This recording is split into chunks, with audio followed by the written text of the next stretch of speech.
வணக்கம். திருவாதிரை நட்சத்திரம் கொண்ட மிதுன ராசி அன்பர்களுக்கு இந்த ஆண்டு முழுமையான நன்மைகளை மட்டுமே கொடுக்கக்கூடிய காலகட்டமாக கருதப்படுகிறது. இவர்களுக்கு வீடு கட்டும் யோகம் உண்டு. மருத்துவத்துறை சார்ந்தவர்களுக்கு நல்ல நன்மைகளும் பலன்களும் கிடைப்பதற்கான வாய்ப்புகள் உண்டு.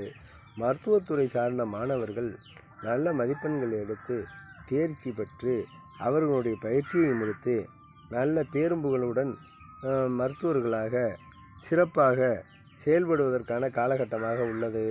இதே போன்று ஜவுளித்துறையில் உள்ளவர்களுக்கு எதிர்பாராத லாபங்கள் கிடைக்கும். சிமெண்ட்டு, எலக்ட்ரானிக்ஸ் இந்த மாதிரி வியாபாரிகளுக்கும் நல்ல லாபங்கள் கிடைக்கும். அதேமாதிரி தங்கம், வெள்ளி போன்ற வியாபாரிகளுக்கும் நல்ல லாபங்கள் கிடைக்கக்கூடிய காலகட்டமாகவே கருதப்படுகிறது. இந்த ஆண்டு முழுவதுமே இவர்களுக்கு